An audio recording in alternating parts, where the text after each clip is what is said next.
চাওক এতিয়া আমাৰ আপোনালোকক ধন্যবাদ দিছোঁ। আপোনালোকে ভালকৈ প্ৰচাৰ কৰিব বিচাৰিছে। আমাৰ ৰাহুল গান্ধী আৰু খৰ্গে ডাঙৰীয়া আহিব। তেখেতসকল অকল বিজেপি দলৰ যেনেকৈ ইয়ালৈ বিভিন্ন কাৰ্যকৰ্তা আহি থাকে, অকল তেনেকুৱা কথাই নহয়, আমাৰ দেশৰ যি সৰ্বোচ্চ ৰাইজৰ মতামতৰ ভিত্তিত যাক নিৰ্বাচিত কৰি পঠোৱা হয় লোকসভাৰ বিৰোধী দলৰ দলপতি, ঠিক তেনেকৈ উচ্চ সদনৰো বিৰোধী দলৰ দলপতি খাৰ্গে ডাঙৰীয়া। দলৰ বিষয় পাবৰ উপৰিও তেখেতসকলে ৰাইজৰ সৰ্বোচ্চ প্ৰতিনিধিত্ব কৰিছে জনগণক। সেই গতিকে যথেষ্ট গুৰুত্বপূৰ্ণ কথা এইখিনি। অসমত বিভিন্ন সমস্যা বিজেপিৰ সময়ত সৃষ্টি হৈ আছে বুলি আমি ক'ব বিচাৰোঁ।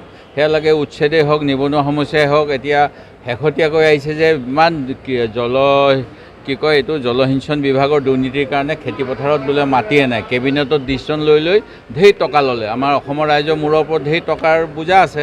তাৰে 2-3টা ইছ্যু হ'ল আপোনাৰ ইৰিগেশ্যনৰ কাৰণে RIDF-ৰ টকা, ইৰিগেশ্যনৰ কাৰণে এক্সটাৰ্নেলি এইডেড প্ৰজেক্টৰ টকা। এইবিলাক লোৱাৰ পিছত এতিয়া বাতৰি কাকতখন আজি মই এখনো কাকত চাব পৰা নাই যিখনত খৰাং সদৃশ্য পৰিৱেশ কিবা কিবি কৈ আছে। সেই গতিকে কেবিনেট এখন মই মুখ্যমন্ত্ৰী মহোদয় কাইলৈ বোধ কৰোঁ কেবিনেট আছে, বুধবাৰে হয় নহয় জানো?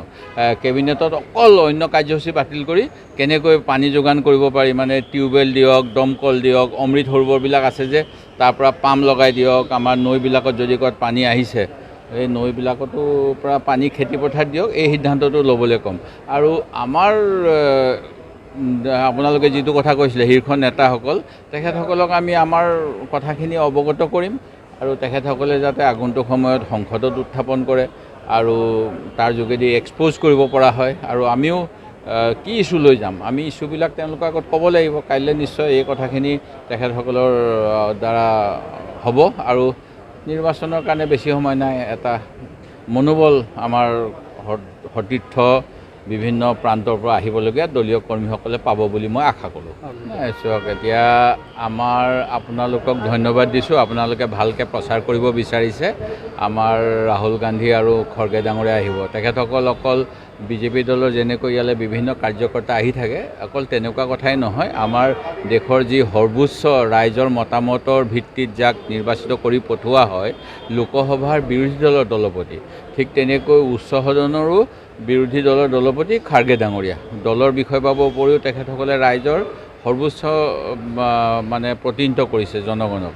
সেই গতিকে যথেষ্ট গুৰুত্বপূৰ্ণ কথা এইখিনি। অসমত বিভিন্ন সমস্যা বিজেপিৰ সময়ত সৃষ্টি হৈ আছে বুলি আমি ক'ব বিচাৰোঁ। সেয়া লাগে উচ্ছেদেই হওক, নিবনুৱা সমস্যাই হওক। এতিয়া শেহতীয়াকৈ আহিছে যে ইমান জলসিঞ্চন বিভাগৰ দুৰ্নীতিৰ কাৰণে খেতিপথাৰত বোলে মাটিয়ে নাই। কেবিনেটত ডিচিশ্যন লৈ ঢেৰ টকা ল'লে। আমাৰ অসমৰ ৰাইজৰ মূৰৰ ওপৰত ঢেৰ টকাৰ বোজা আছে। তাৰে 2-3টা ইছ্যু হ'ল আপোনাৰ ইৰিগেশ্যনৰ কাৰণে RIDF-ৰ টকা, ইৰিগেশ্যনৰ কাৰণে এক্সটাৰ্নেলি এইডেড প্ৰজেক্টৰ টকা। এইবিলাক লোৱাৰ পিছত এতিয়া বাতৰি কাকতখন আজি মই এখনো কাকত চাব পৰা নাই যিখনত খৰাং সদৃশ্য পৰিৱেশ কিবা কিবি কৈ আছে। সেই গতিকে কেবিনেট এখন মই মুখ্যমন্ত্ৰী মহোদয় কাইলৈ বোধ কৰোঁ কেবিনেট আছে, বুধবাৰে হয় নহয় জানো? কেবিনেটত অকল অন্য কাৰ্যসূচী বাতিল কৰি কেনেকৈ পানী যোগান কৰিব পাৰি, মানে টিউবৱেল দিয়ক, দমকল দিয়ক, অমৃত সৰোবৰবিলাক আছে যে তাৰ পৰা পাম্প লগাই দিয়ক। আমাৰ নৈবিলাকত যদি ক'ত পানী আহিছে এই নৈবিলাকতো পৰা পানী খেতিপথাৰ দিয়ক, এই সিদ্ধান্তটো ল'বলৈ ক'ম।